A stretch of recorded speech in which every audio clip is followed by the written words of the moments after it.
Are you looking for more performance out of your GY6 150cc buggy? A big bore kit is by far the best bang for your buck for performance on these GY6 engines.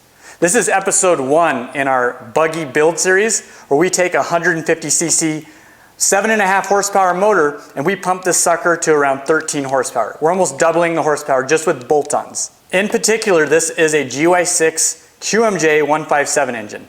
You need to verify that you have a QMJ 157 engine by reading the code that's stamped right here on your engine. There is a lot of different GY6 engines that look like this that will fool you. Once you open them, they're completely different. There's the GY7, which is a QML 161. Looks just like this, but it's not the same. None of these parts will be interchangeable. So you need to make sure that you have that QMJ 157 engine. I'm going to link all the parts down in the description if you want any of this stuff. Let's get going. Here is our big bore kit that we're going to install. But first we need to take things apart. So step 1 is we got to start disassembling this sucker. We're going to remove the cooling shrouds, the intake manifold, and that requires an 8mm socket. So I'm just going to go around and loosen these plastic screws. I like to put these in a little tin. Actually, I'm going to do a bigger one because we're going to have the intake in there. So there's one up here, another one down at the bottom. And this sucker comes off. Set that aside. Spin this guy around. We got one right here and one right here. So see which one I want to do first. That one.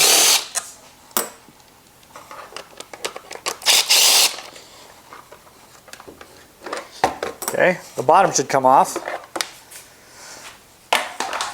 The top won't come off until we do remove the intake manifold, so that requires a 10mm, which is here.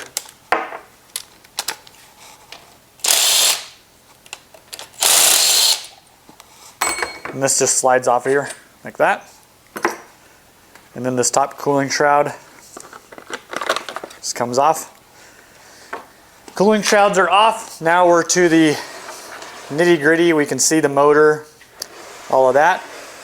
I like to remove this number 3 Phillips head before anything, because if you unscrew this and you try to loosen this like in your hand, it just doesn't happen. So this is an opportunity for you to get it loose. Might as well just take it out. Actually, you can just loosen it, and then to keep it together you can just kind of leave it halfway screwed in. You won't need to get into that until we assemble it. And then these 2 8mm bolts I'm just going to loosen while I'm here. This is the timing chain tensioner, so once we take this off, we don't want to turn the motor over at all. So there's a little trick of the trade. Notice how that's not coming off. Just give it a little whack, like that. Of course the gasket's going to rip, but that's okay because it comes with a new one. Set that aside. Back to the valve cover. We got to open that up. 4 bolts on the front.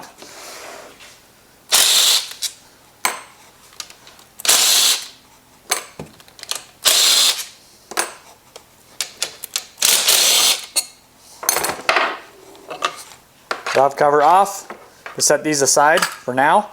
Okay, now we're to our rocker box. We're going to need a 10mm socket to get this. See how I loosened that cam chain? It's loose. You don't want to turn the motor over at all when it's like that. But we got to get this cam tower off. There's a washer and a nut.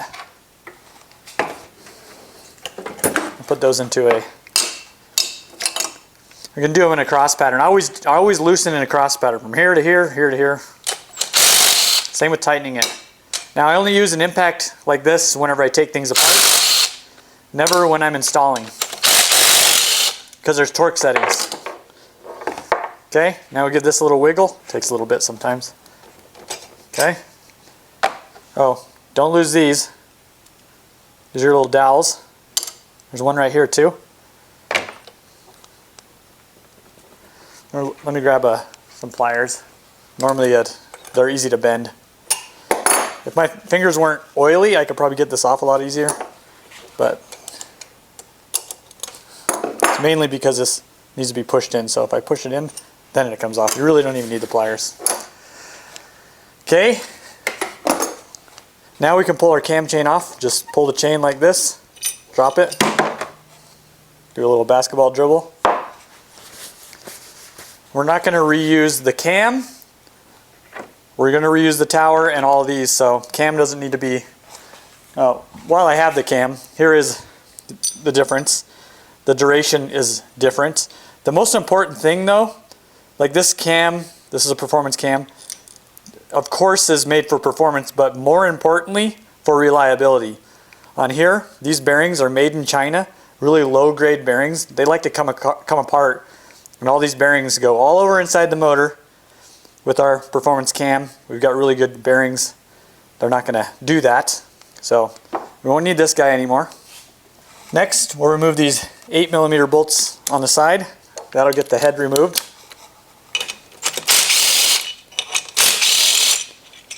These really long bolts. Okay, give a little wiggle.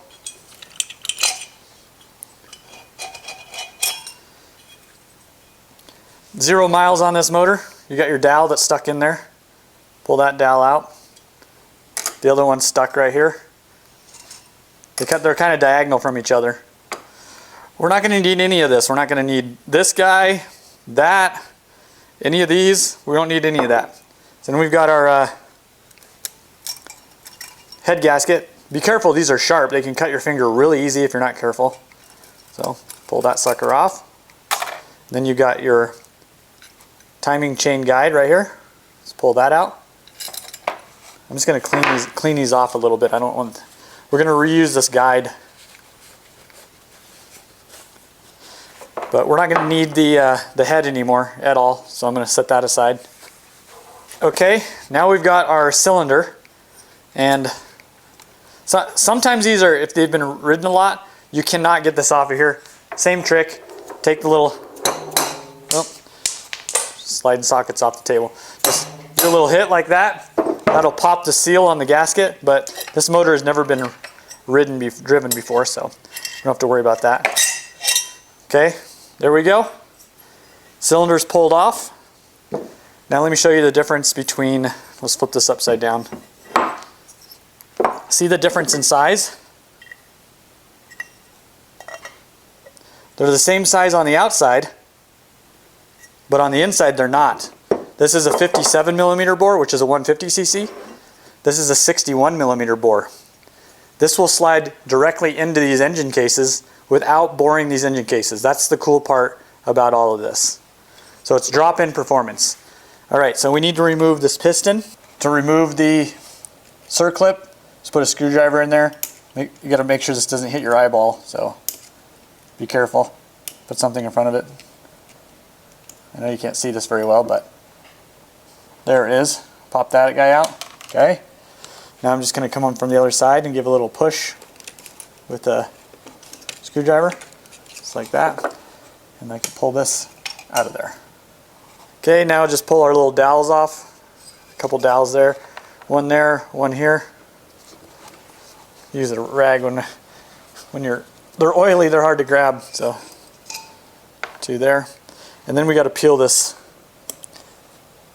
base gasket off. The goal is to just get it all in one go, but normally you're not that lucky. You might have to get a razor blade out and start scraping these off, but it's important to have a really good gasket surface for the old gasket to go on, so you don't want little pieces of gasket on there. That looks pretty good. I'm going to just clean it off with a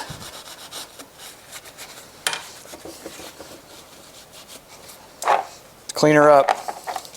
We're not getting into the bottom end of this engine at all, so we're only working from the top up. Well, we are going to get into the side here later to do the starter clutch and high volume oil pump, but I wouldn't consider that the bottom end of the engine, even though it kind of is. So here's our 172cc big bore kit. If you noticed in the video before when I was showing you what comes in the kit, we showed you a dome style piston. In this one, we're actually doing a flat top piston. This is going to like a family fun center, and it's going into a go-kart. These things are going to be ran 12 hours a day, 7 days a week, and it'd be more reliable if we did the flat top piston, but not in a major way. So I don't think there's a reason to change the kit to a flat top. I would prefer a dome style, but that's the reason why they're a little different. But you're going to get 2 gaskets, one's thick, one's thin. If we're doing a flat top piston, I would use the thin gasket. If you're using the dome style piston, which comes in the kit, I would use the thicker gasket. That's going to raise the compression if you use the thin one.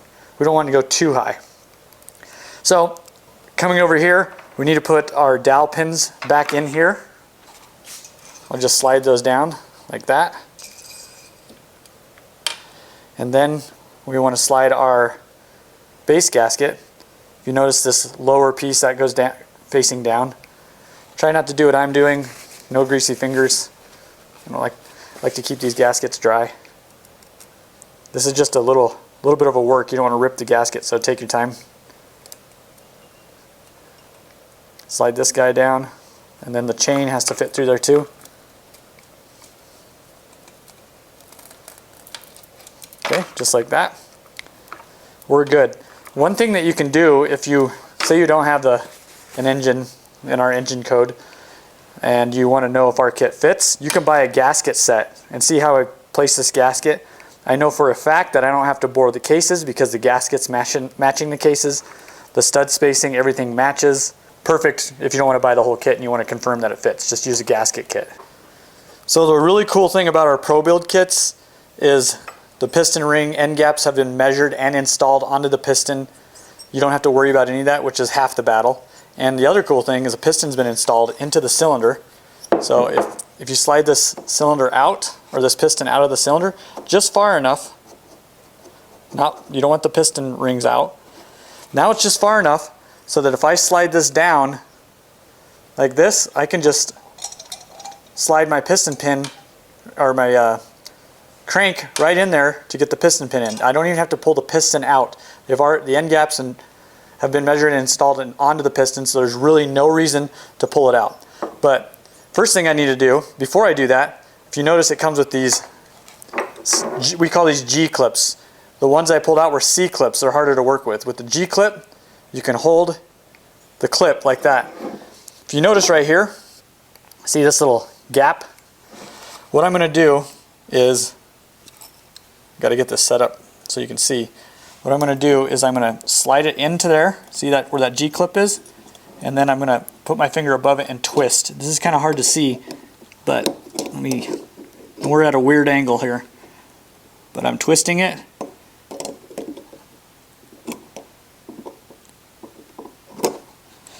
See how it's almost in? You got the little edge there.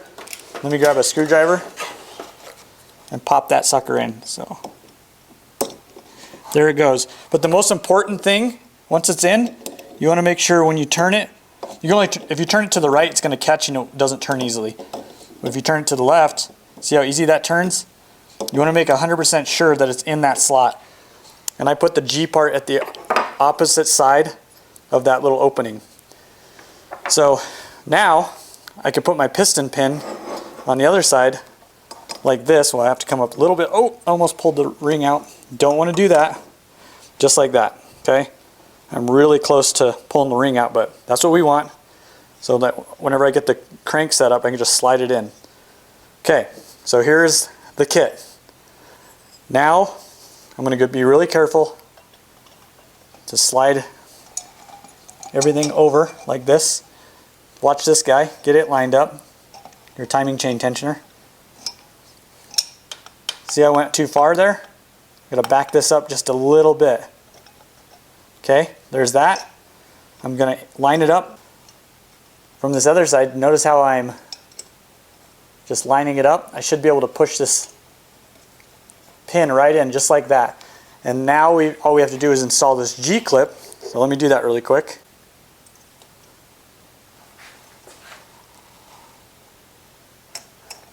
I'm at a really weird angle because I'm trying to be able to show you guys, but okay, got it. See how I have my finger kind of holding it? You hear that click? There, it's in. So I'm going to kind of loop this around again just to make sure. And I'll put it on the opposite side of that opening. Okay, there it is. Now I can take my piston, slide it down real easy like that, but don't go too far because you got to put your timing chain in. The easiest thing to do with the timing chain is you got a magnet. Just take a magnet like this and slide it through like that. Get your chain. Oh, don't do what I did. Pull it back just like that. You can put something in the way, maybe like these pliers or a screwdriver, so it doesn't slide out. And just slide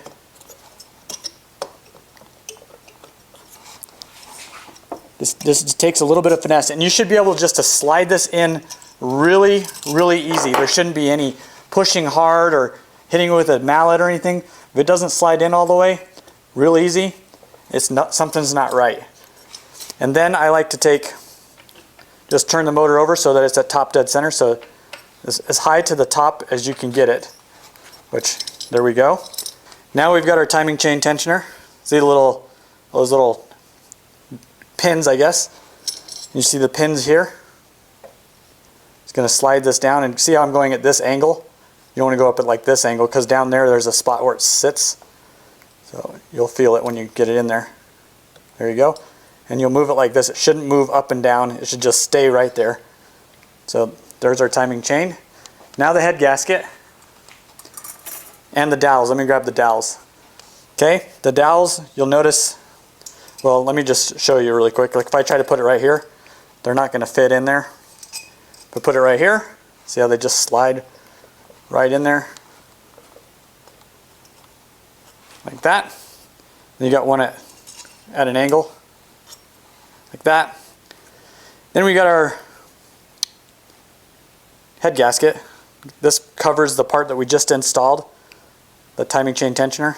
So remember, that's where that goes. Again, these are sharp as hell, so don't cut yourself. Go slow.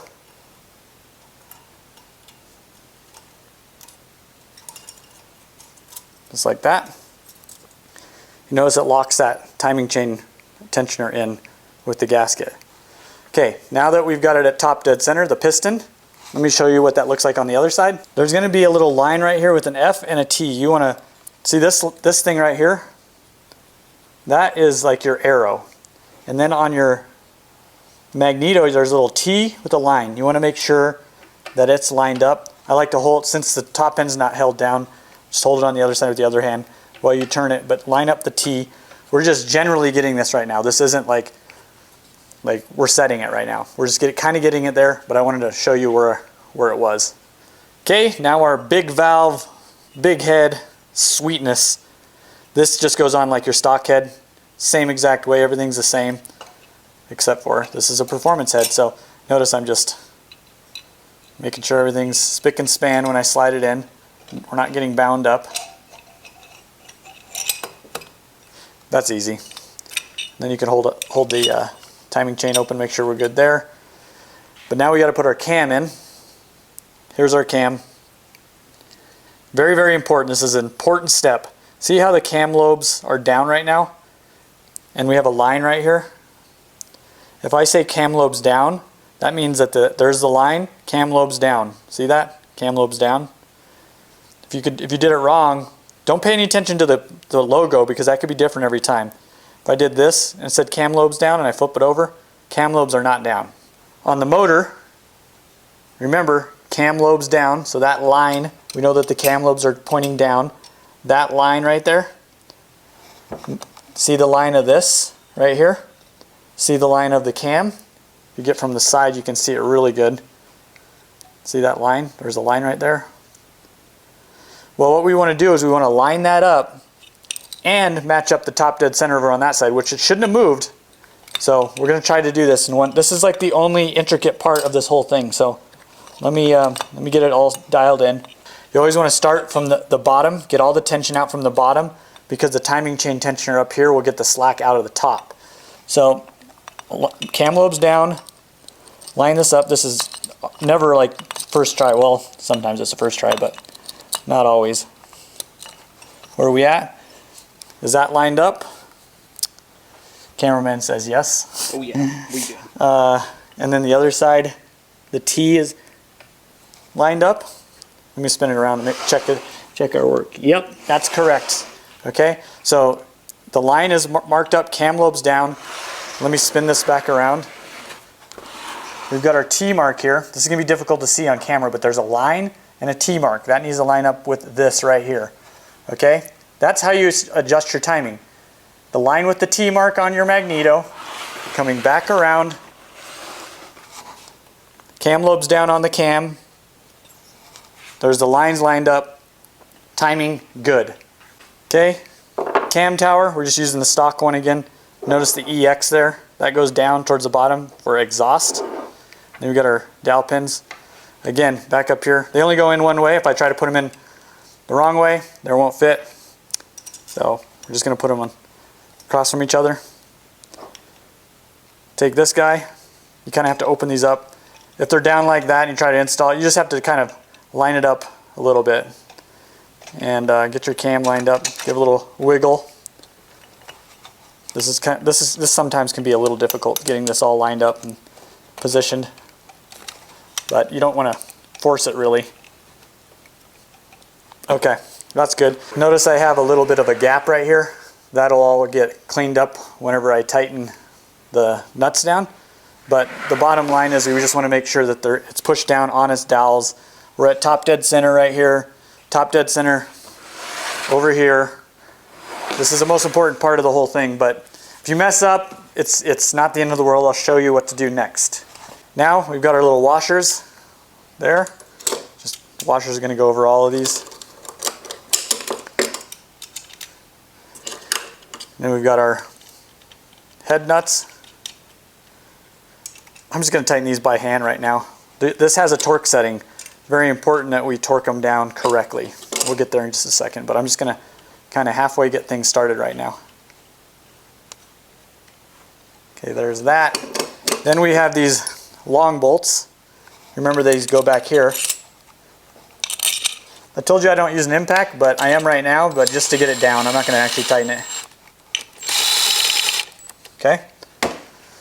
Now we got to torque these down. All right, grab your torque wrench, put your 12 millimeter on there. It calls for 18 to 22 Newton meters, which pretty much 16 foot-pounds, if you're from America, which you probably are. We're going to start cranking these, and I do these in a cross pattern. The reason why you do it in a cross pattern is so that you don't bind anything up. If something is bound up and has an edge on it, you'll end up breaking it. Okay, 16 foot-pounds. So you want to make sure that you're just doing this a little bit at a time. And remember, this is a Chinese motor, so if it feels like it's, it's not really getting tight, go down to like 14 foot-pounds and work your way up. We don't want to break this. 16 foot-pounds is supposed to be the torque setting, but I don't know. I've had these things stripped before, so you got to use caution. So like right now, I feel like we're getting there. So I'm going to bring this down to like 14 foot-pounds. Let's do that. I want to hear it just click so I know that we're good.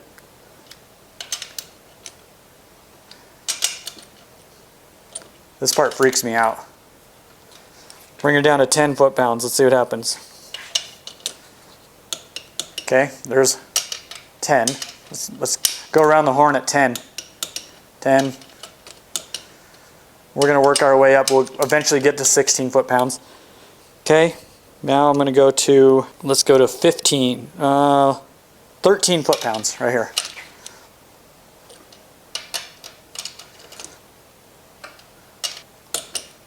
And there we go.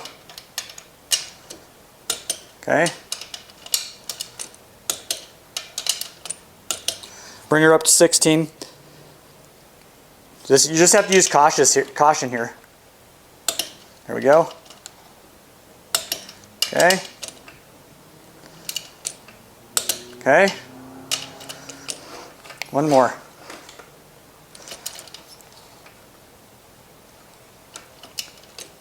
There we go. Around the horn. The part freaks you out though. You want to just make sure that you don't end up breaking the studs. Okay, there's that. Now we've got, these little guys are 9 foot-pounds, and that's an 8 millimeter.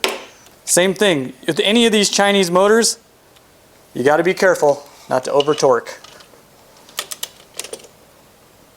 Just going to do a little bit there.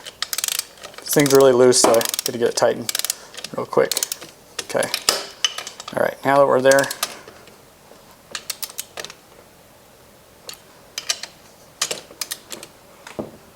that was 9 foot-pounds. I'm going to bring her down to 6 just to make sure that she's going to click. Okay, there's 6. 6, bring her up to 9.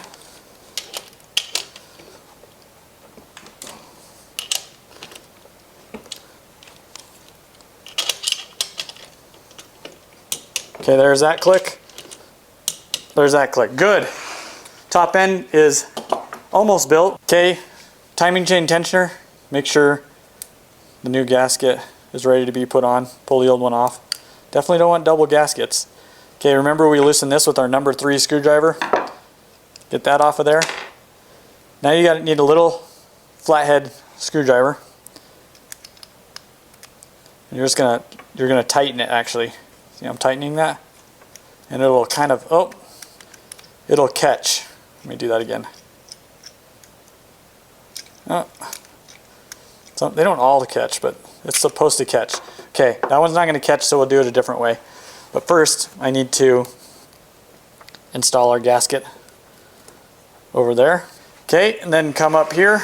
Here is our timing chain tensioner. See how I can't push it down? It's like the tensioner is out, so I'm going to find the little screw. Up at the top of here, there's a little screw. See how I caught it there? I'm going to tighten this down. See how as I tighten it, this loosens? Just like that. I'm just going to hold it there. Install a screw. Keep the pressure on it so it doesn't. So you got to keep the pressure on here because this timing chain tensioner is pushing on the other side. That's its whole point, is to keep the chain tight. So I'm just going to tighten these. Look, I made a mistake. So now it's getting tight right here. See this gap? We have the wrong screws installed there. That was my mistake, but you could easily run into this mistake as well. Let me show you what the deal is. Let me unscrew this.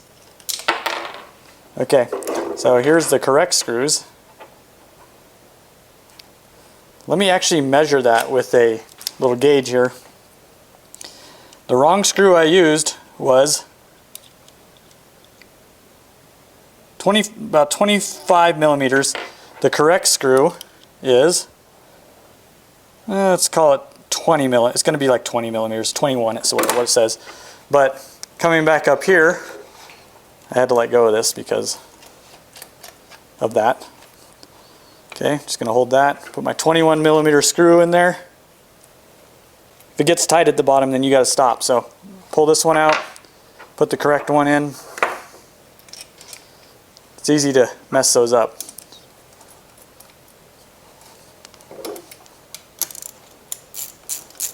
Before you tighten this down, by the way, these are 9 foot-pounds, but honestly, I just kind of get them snug. They're not like it's not like your top end bolts that are super specific. These are, but if you want the spec, these are 9 foot-pounds. Okay, so now we're good there. These are tight. Now we got to put our little cover back on. This is a number 3 Phillips head screw. Just tighten that down. Now we need to do a valve adjustment. This is a valve adjustment tool. You notice this little square right here, and then you got a 9 millimeter wrench.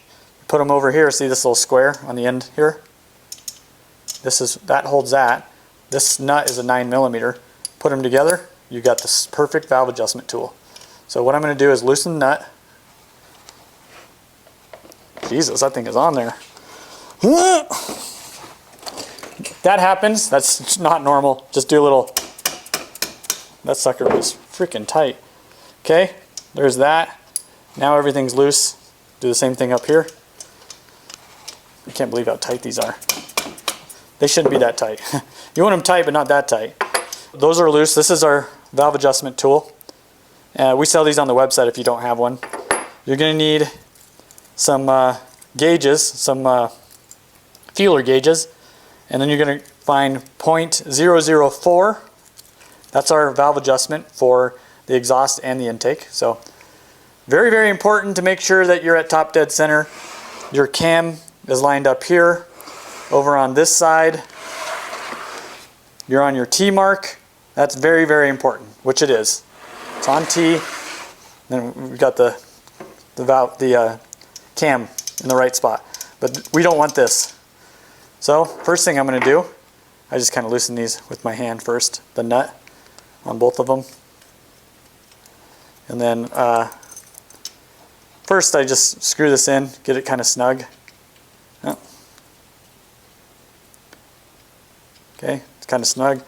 See if I can fit my feeler gauge in, which I can't. I'm going to unscrew this just a hair. And you just want it to kind of drag, which it's not dragging right now. Get it kind of tight. There we go. See how it's kind of hanging there?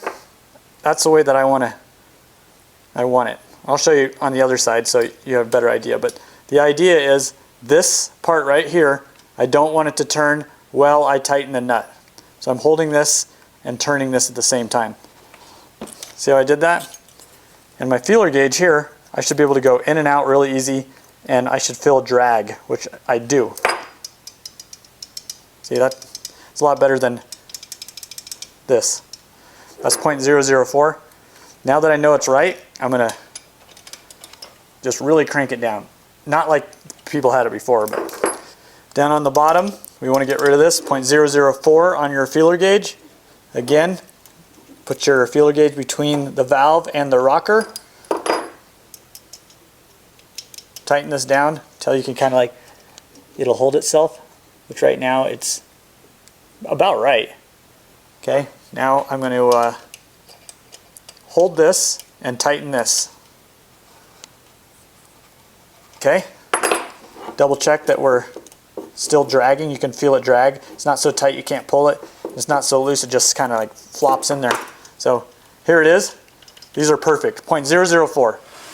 Okay, next, very important part, the most important part of all of this. You want to double check your work. You want to make sure your timing is good, all that, and there's only one way to do this. So I'm going to grab this. Notice I don't have a spark plug installed. I'm going to turn the fan slowly. You want to do this slowly. If something isn't working out, it's just going to stop. It's going to jam up. But that's when you know you need to take it back apart and fix whatever problem you've got. So I'm just turning this over really slow. I want to do this like quite a few times. And then when I come to a stop, what I want to do is find my cam lobes going down. So see how the cam lobes are up right now? You need to bring those down. So it's still up. See how that one's getting pushed up? Okay, now right here, line it up. See the line? We're lining this up with this guy right here. So there's the line right there. Cam lobes are down because I could see them right here. Cam lobes are down. And then we're actually quite a ways off on our T mark. This is where this is the most important part where you need to line up. So there's the T mark. It's perfect right now. Coming back around. The line is lined up. We didn't bind up at all. If it was wrong, our timing was wrong, it would have bound up. Now we got to take our 0.004 feeler gauge again, double check our valve clearance. It's perfect. A lot of times this will change because things kind of shift and stuff. So it's important to check this twice. There we go. That's perfect. All right. Now we're ready for the valve cover. Oops, dropping screws. Make sure this O-ring is in there really good. You don't want to pinch it. This happens a lot. People pinch the O-ring and then you get the motor in and it starts acting up. This is a little different than the head. See this bolt right here? And on the old head, let me show you for example. On the old head, everything kind of like lined up perfectly. This guy, if you use the proper valve cover, the bottom bolt would go in right here, but ours is actually going here. That's perfectly fine because this O-ring still will seal. See if I do like this little number, I'll line it up. You can see where the O-ring kind of goes. It's okay. It's designed that way. So it won't leak or anything. I'll just get these tightened down. Again, these are 9 foot-pounds. It's important for you to put pressure on the valve cover like this so that O-ring doesn't get pinched until you get like 2 bolts tightened down. Notice I'm going in a cross pattern.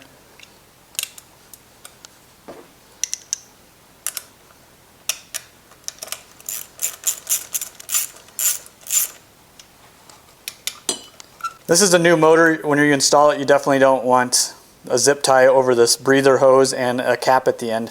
They ship these motors like that so they don't leak. And if you got a new motor, drain the oil out of it because that's just shipping oil. It's not good to be running that oil. They mainly put it in there so it doesn't rust. Again, I just snug these up in a cross pattern.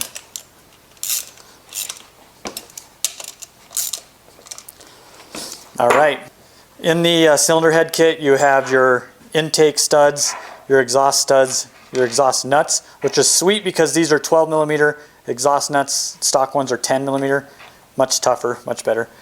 We got an exhaust gasket, and we have the velocity stack for the intake. We're actually not going to be using this, or this for our particular setup, but we are going to be using these, and I should have probably put these in way before, so it'd be easier to see, but let me show you. I'm just kind of flip this motor up. Here's the, I had to flip the motor on its side. It's freaking heavy, but I should have done this earlier. But these screw in just like that. These are your 12 millimeter exhaust studs. Got the little Allen on the back, which is great because you don't have to do the double nut thing to get them off of there. So it's just a number 4 Allen. Just snug them up. They don't need to be crazy tight. And then you can put your exhaust gasket on there, which you will run into this sometimes. Notice how this exhaust gasket is like hitting right here. Once you torque it down, it'll start kind of bend into place. But this is being shipped out, so I'm just gonna put these on just like that. Now that's good. I just wanted to show you that part. Okay, cooling shrouds. That's the bottom one. This is the top one. These are pretty self-explanatory. This has a little bit different, you notice this has a little bit different angle. The bad part is we have to Dremel that out because the old head is shaped slightly different. This has the emission control on it, so you're gonna have a different cooling shroud. So I'll do that off camera. I modified the cooling shroud. So you notice I just kind of just clipped this little 90-degree out. Let me show you. If I slide this back on here, everything fits perfect. See that? See how where that kind of goes in? Now I just need to tighten these suckers down. They're just these plastic screws. I use an impact, but I'm really careful that I don't go too hard because it's easy to strip those. There's that one. We're on that side. Basically put it back together the way you took it apart. Okay. And we got the screw that's back in here. If you can see that. I lost my cameraman. He had to go home, but it's me and you.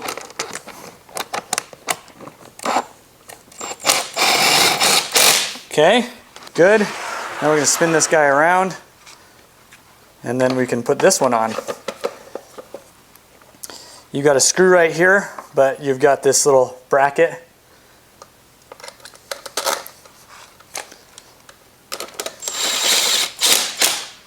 We've got our little plastic screws again right here. Barely. You don't crank those down; they strip easily. So just barely. Okay, then there's one down at the bottom.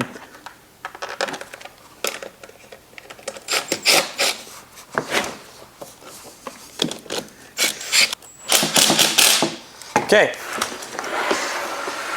done.